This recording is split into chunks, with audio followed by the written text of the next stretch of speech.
We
thank the Lord for the distance that we have gone. And at this particular time, we'll be back in the hands of the choir.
Amen.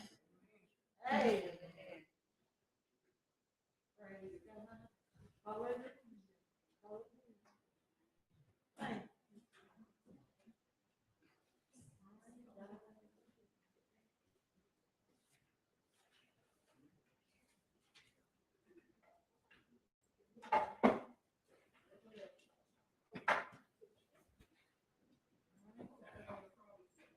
morning to everyone. Good morning to Minister Roper and after our pastor, Pastor Barnes, to Sister Barnes, Sister Cons, our ranking officers, and all those who make up this body. This morning, the youth department is going to present just a small presentation for this year's Black History program. At this time, I would like all youth who are participating in the program, if you could, I'd like you to come up to the front, and I want you to get right in the next bench behind Sister Lily Smith. Come forward at this time, please.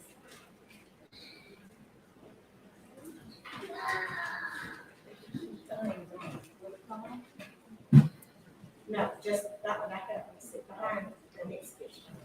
Sit right here. No, we're not gonna pull that. Thank you. This year's theme for Black History Month is Black Health and Wellness. This takes a look at how American healthcare has often underserved the African American community. As the COVID-19 pandemic has recently shown, a widespread disparity of access to quality healthcare negatively impacts outcomes for Blacks and other minorities. For African Americans, the root of the problem goes deep and back centuries. Beginning with slavery, a lack of economic opportunity often put medical care out of reach for many African Americans. Even in good economic times during the Jim Crow era, white-only hospitals were commonplace throughout the South. Black medical facilities were often understaffed, underfunded, and non-existent. This dark reality gave credence to the saying, when white folks catch a cold, Black folks get pneumonia. Black folk remedies help pick up the slack involving rituals and incantations harking back to its African roots. Many plant-based medicines were also part of the cure. These included garlic for high blood pressure and aloe vera for skin injuries, which have since been validated in scientific studies. It was only until the 20th century when Black America was given a better shot at institutional health care. That's when the U.S. government threatened to withhold Medicare payments to whites-only medical institutions, and almost overnight, hospitals were disseminated. The year was 1964 with the passage of the Civil Rights Act. More than 40 years later, following years of negotiations with the health insurance industry, the Affordable Care Act was eventually passed by the Obama administration that gave better access to medical care for Americans of all colors. Today, almost unbelievably for a rich industrialized nation, the U.S. continues to tag behind the rest of the world in providing affordable medical care for a majority of its citizens. As a result, African Americans, other minorities, and especially the poor, remain among the country's most vulnerable populations. Now, as we know, Black history dates back many years and was founded by Carter G. Woodson. And February was chosen because of the birthdays of two prominent men who meant so much to the Black community. And those were Abraham Lincoln, because of the Emancipation Proclamation, and Frederick Douglass, because of his many acts that he did as an abolitionist. Today, we're going to showcase just a few known and probably unknown people in Black history in the medical field. At this time, we will have our youth to come forward.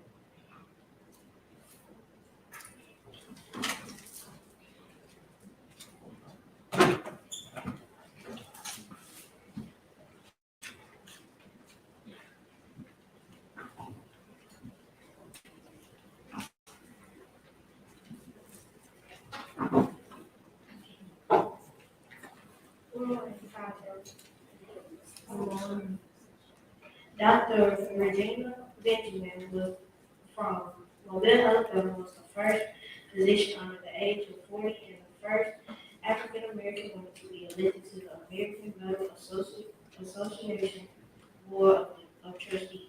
She served as the 18th Surgeon General of the United States under the leadership of President Barack Obama.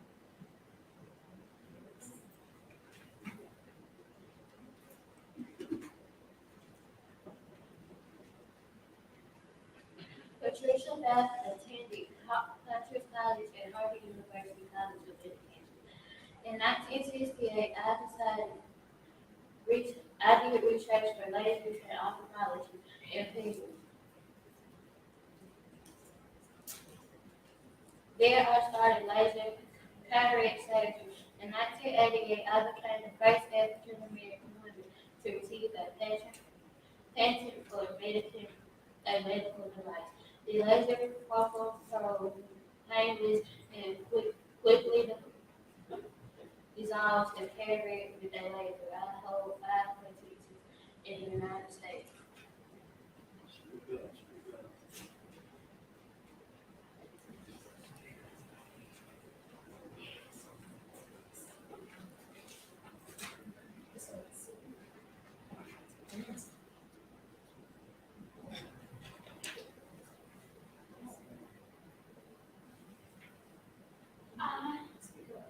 I am sorry for I am the first.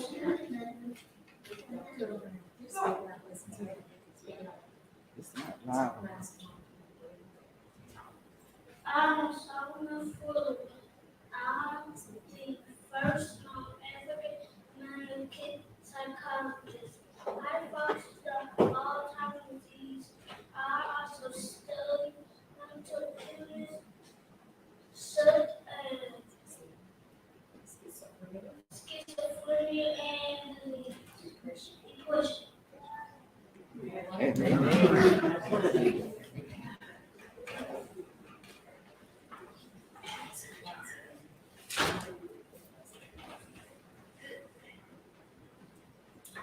Jewel Plummer Cobb.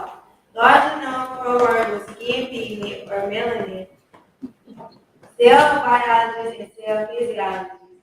Jewel Plummer Cobb, 1924 through 2017, encouraged women and ethnic minorities to enter the sciences and educator and researcher. She contributed to the field of chemotherapy with her research on how drugs affected cancer cells, become a noted cell biologist with a difficult role for Cobb. Because she was African American, she faced segregation during the courses of her education. Cobb earned a biology degree from traditionally black Talladega College in Alabama. She earned her doctorate. Cobb became employed at the National Cancer Institute for her work helping minorities discover the rewards of cancer in science. Cobb received the 1993 Lifetime Achievement Award. Jewel Plummer Cobb died on January 1st, 2017 at the age of 92.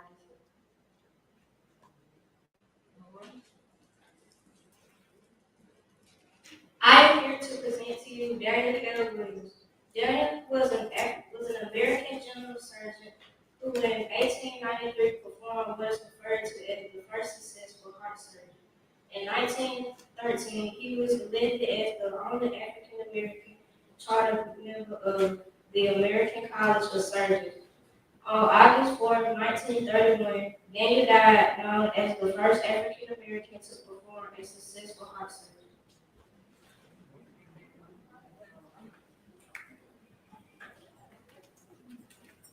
Thank you. Let's give them a hand.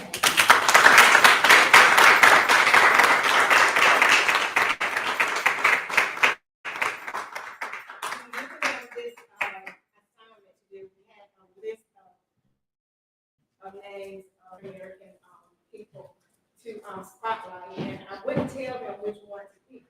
But I was hoping they would pick one since it was with health and wellness, with COVID and everything. One person I would like to highlight is Dr. Kismikia Corbett. Dr. Kismikia Corbett was one of the lead scientists who helped with the breakthrough of the COVID-19 vaccine. Dr. Fauci, credits her work as the reason why we have this vaccine. And the vaccine has become available. When researching her, I saw that, as we all know, that the vaccine was produced and created during the Trump administration.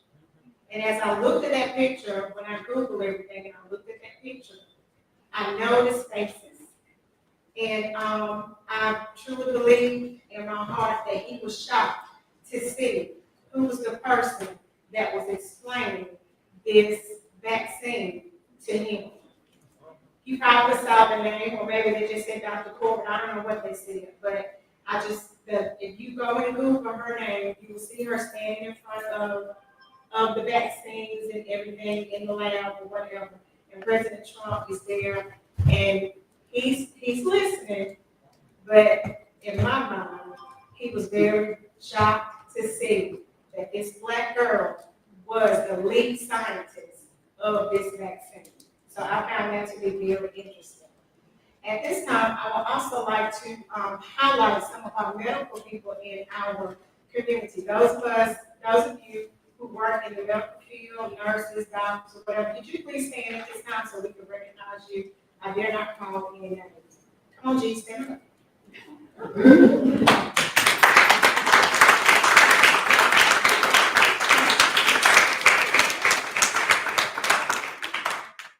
so proud of you. We already know that our campus is rich in almost all areas. And at this time, I asked Sister Alice and Sister Gerald to come and just say some things about Black wellness and Black health.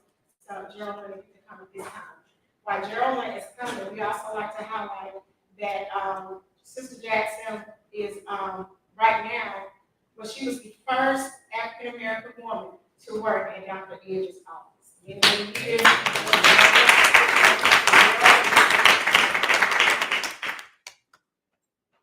while she's coming, I ask that everyone please turn to, I think it's 457, to lift every voice and sing, and we'll sing that, and then we'll be back in the hands of the people.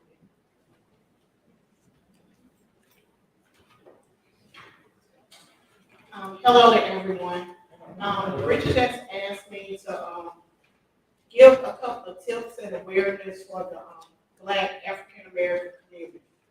The first thing we have to remember as a patient that you are your first advocate. So when you go to the doctor's office or to the emergency room, if your head hurts and they say on a scale of 1 to 10, how does it hurt? Just because my 5 might be your 2, be an advocate for your 5. Stand firmly on your pain. Stand firmly on how you feel. One of the myths that is taught when you're in medical school or nursing school, that there is, with the beginning of medicine and science, that they believe that African American, well, at the time, the Negro, the Black person, that they tolerated pain better. So unfortunately, there are still people in the medical field that feel, okay, they're faking their pain. They're not hurting that bad. They can tolerate it mainly because of the color of your skin. Also, when you go to the doctor's office, hospital, emergency room, know yourself. If you're on medication, get a sheet of paper, write your medication down, stick it in your purse, stick it in your wallet, your glove compartment, anywhere. The name of the medication, the dosage, 1 milligram, 2 milligrams, 4 milligrams, and how you take that medicine. Even if on the bottle it says take twice a day and you know you only take it when your toe gets tingling, write that on the paper so they'll know how to care for you. Also, along with being an advocate, having the medication, know your medical history. You'll be surprised on how times, like with me, I say it was back in 2006, 2007, somewhere in that time frame, I found a lump in my breast. I went to one doctor. The doctor said, well, your grandmama and your aunties had breast cancer. That's too far in the timeline. Don't worry about it. I I went to another doctor. I went to 3 different doctors before I found a doctor that would write the order for me to get a mammogram, for me to get an ultrasound. I didn't care that it was just grandmama and my aunties. I needed to know for my peace of mind. So don't let those doctors, nurses, or anybody tell you otherwise.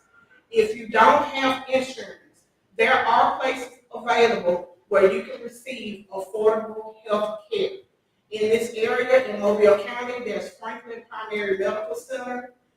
It's more like around by Bishop State. In another area, there's another primary medical care center in Gilbert. They go based off your income. So if your income is 0, your copay is 0. So even if you don't have insurance, or if your insurance, you have insurance and if you're not covered, there are places out there. Also, there's Victory Healthcare Clinic in Mobile County. They help people with low insurance or little to none insurance. So that's the main thing. Be your own advocate. Have your information on you when you go to the doctor, and also let somebody else know your medical history. I know sometimes we can be very private and don't want nobody to know I'm on blood pressure pills, I got the sugars and all this other stuff. But in the case of an accident, somebody needs to know. Somebody needs to know your blood type. Somebody needs to know where to go in your house and get your medicine. Somebody needs to know who your primary care doctor is. If it's just one person who you trust with that intimate information, please share that information with that person. And also, in addition to your physical health, be an advocate for your mental health. A lot, especially in the Black community, people, we do not want to talk about mental health. We don't want to talk about depression. If people, you can be depressed and it will make you physically ill. Be an advocate. Go to the doctor and say, look, I don't know what's going on. All of a sudden, I'm tired. I'm anxious. My head hurting. If you look at me wrong, I'm having to plead the blood of Jesus in my mind because I want to snap on you. Those emotions are not normal. Speak to someone concerning it. Talk to someone concerning your mental health. I'm all about praying and getting down on my knees, but I also thank God for creating the man and the woman who's willing to sit on the couch with you. Utilize the resources that God has blessed us with.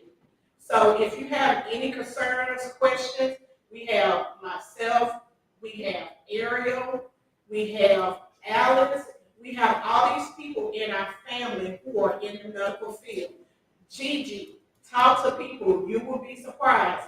A lot has not changed in the medical field, and one thing that would never change that I can emphasize enough, be your own advocate. Speak up for yourself, be it physical or mental. Speak up. Don't take it light. Don't let them brush you off. And like I told Bridget when she went to the doctor the other day, do not let that doctor rush you out that room. You tell them, I don't care if you hold them up for 10 minutes, they're going to be cross the sheet of top of paying them for. Don't let them, because unfortunately there is a doctor in this area I will not see. All because when you go in that doctor's office, he's tapping on that cane, won't even shake your hand. And the thing is, he does everybody like this. It's like, because, so be careful with today's technology. Bedside manner has been, kind of went down some. But you make sure you open your mouth and you speak up for yourself and take care of yourself. Thank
I'm sure the hand got the praise.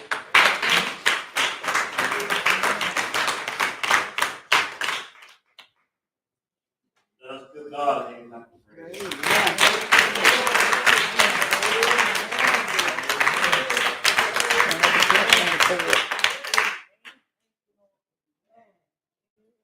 Truly, indeed, we thank God once again. Give it on to the Father, the Son, and the Holy Spirit.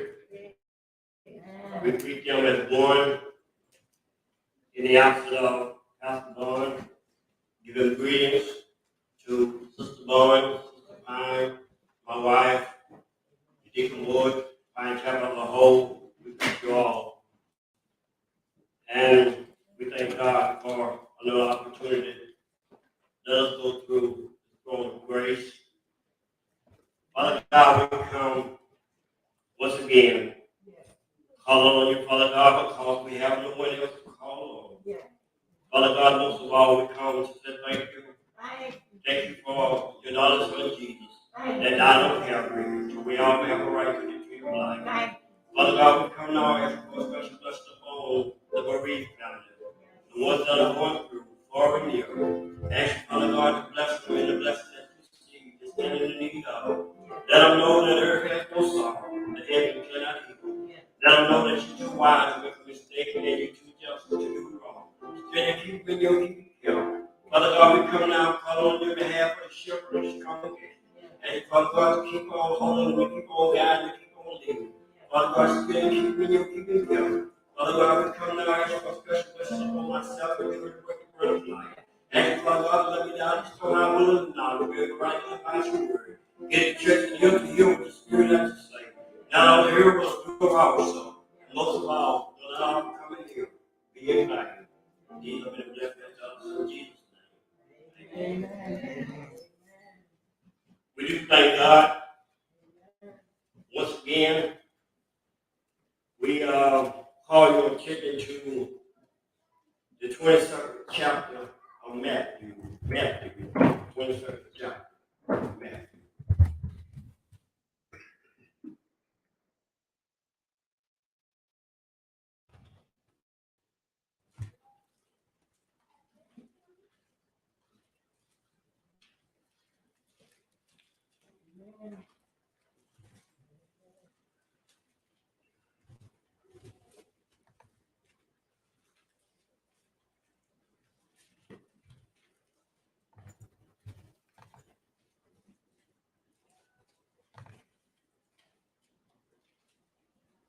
We will get our reading at verse 1. And Jesus answered and spoke unto them again by parable, and said, the kingdom of heaven is like unto a certain king, which made a marriage for his son, and sent forth his servant to call them that were bidden to the wedding, and they would not come. That concludes our reading for at the moment. With the help of the Lord, we're going to use for the subject, don't let your work be in vain. Don't let your work be in vain. As you look in this particular chapter here, in this particular chapter, you will see that the king didn't give up because of what the people did. You know, he said that in verse 4, he said, and he sent forth other servants and said, tell them which are bid, behold, I have prepared my dinner. My oxen, my fattened, and my fattened are killed, and all things are ready. Come unto the marriage. He didn't give up. But after that, the king said in verse 5, he said, but they made light of it, and went their way, one to his farm, another to his merchant ship. And the king didn't stop there. He said that the dinner was prepared and everything was ready. Can you imagine in your mind getting ready for something and you've got everything together and the gifts don't arrive? My sisters and brothers in life, you can go through things that people will let you down. But don't let your work be in vain. Press on. Keep going. Don't let 1 month stop the show. You don't have to give up on life because one person has broken your heart. Press forward. Move on. Live again. Life is joyful. Life is what you make of it. Don't let your work be undone. You don't have to live this life alone. Because the Lord has said that He'll never leave you. And He'll never forsake you. God is a spirit, and those that worship Him must worship Him as a spirit. There is a difference between the spirit and the flesh. You can feel them both. You can feel the spirit, but you can touch the flesh. Don't let your work be undone. Don't stop dreaming. Keep your dreams alive. Children, stop planning. Don't stop reaching. Don't stop climbing. Keep your goals alive. Because the only way you're going to be able to accomplish your goals, you got to dream. You got to plan. You got to want to go higher. And all things are possible through God. That's strengthening us. Every step you take, God will take it too. Get up, want to do something, and you do it. Not that you can't. Don't say you can't because you can. Don't let your work be undone. Don't let people talk you down. Don't look down on yourself for nobody. Because in the eyes of God, my sisters and brothers, we are all just little grades. There's no lies, there's no big you, there's no big you, no little you, no big nothing outside of God. So now, what people think of you, don't look down on yourself for nobody. Because people will look down their nose at you. People will get materialized things. People will get a little money in the bank and think they're better than you. People will count you as nothing. But don't let your work be undone. And don't let your work be counted as evil. Evil spoken of. You can reach the goal that you put in your mind. You can reach the star that you put in your mind. Because God will help you all the way. Not some of the way, but God will help you all the way. Man might turn his back on you, but God will be right there with you. Whatever you plan to do, whatever you want to do, God said He'll never leave you.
mine, you get yours. God wants all of us to achieve in life. The only way you're going to achieve in life, that be your own mindset. You stop yourself. You stop your own goals. Because God said he'll never leave you, nor will he forsake you. Whatever you put in your mind, whatever you put a goal in your mind, if you want to reach that goal, God will help you accomplish the mission. My sister and brother, he won't fail you. Man might let you down, but God won't fail you. He'll be right there with you. Ask him. When you don't know, ask him. Tell him I need you. You ain't got to whisper, you ain't got to tell him a whole lot. Just tell him I need you. Because he said he already knows what you have need of, even before you ask. So, what do you got to tell God for? He already knows. He said he's giving up because you ask him. Ask him. He's waiting. He's sitting there waiting for you to ask. He wants to be you. Some of us don't want to be you. Some of us don't want to do nothing. But God wants to be you. He's ready to be you. He's willing to be you. He'll take you all the way. He won't fail you. Don't let your work be in vain. All you accomplish, when somebody can come along and tear your life apart, everything you had in your dream, everything you wanted to do in life, it's gone down the drain. Because of that one somebody tore your life apart. Don't let your work be in vain. Whatever you set out to do in life, whatever you accomplish, want to accomplish in life, get somebody that is going to help you trust about to accomplish. And that is Jesus Christ. He gives all of us company. He gives all of us help me. He gives all of us companion. But Jesus is the one. If you don't want to count on anybody, count on him. Because he won't fail you. People get you out on a limb. And let you go. You're like a bird, pushing the bird out of the nest, you can fly. Seasick, water bound. You either swim or drown. This life, God for a law, and every man for himself. That's the way it is sometimes. That's the way it seems sometimes. It seems like nobody cares. When all hell broke loose, seems like nobody cares. My sisters and brothers, I'm here to tell you, God cares. God cares. No matter what your problem is, no matter how big your situation is, always remember that God cares. And He's very much concerned. Very much concerned. People get to the point they ain't concerned. It ain't their business. They ain't concerned. At some point in time, other folks' business are your business. At some point in time. All depend on what it is. All depend on what the situation is. Because how can you love one another? How can you be there for one another when they got a problem, when they going through, and they ain't business? So at some point in time in life, people's business are your business. All depend on how you look at the situation.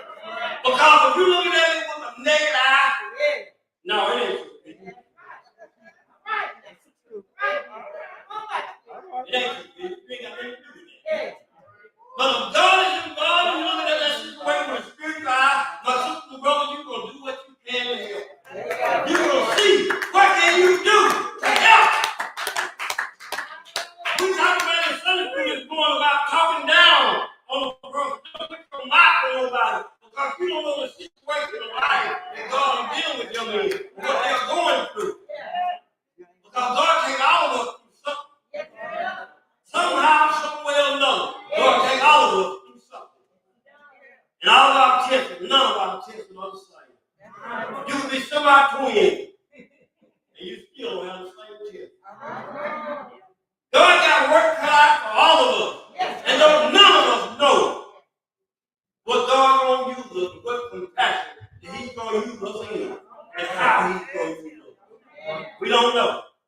But God already knows.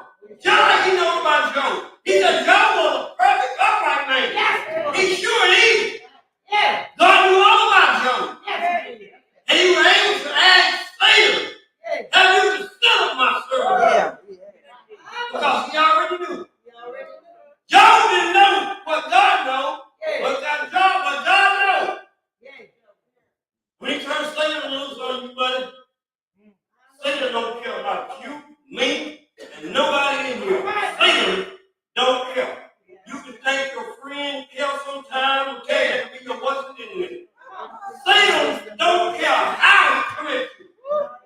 He don't care. He comes to mama, daddy, sister, children. He don't care how he comes. Satan gets the job, he wants to kill, steal, and to destroy. And that's the only thing he wakes up in the morning. He lay down. He gets up. He lay down. He gets up with that same mission. He don't never change his mind. Every time he runs the road, every time he get out there, running up and down the highway and the byway, his mission is to kill, steal, and to destroy. And he don't care how he do it. Don't let your work be in vain. Because all of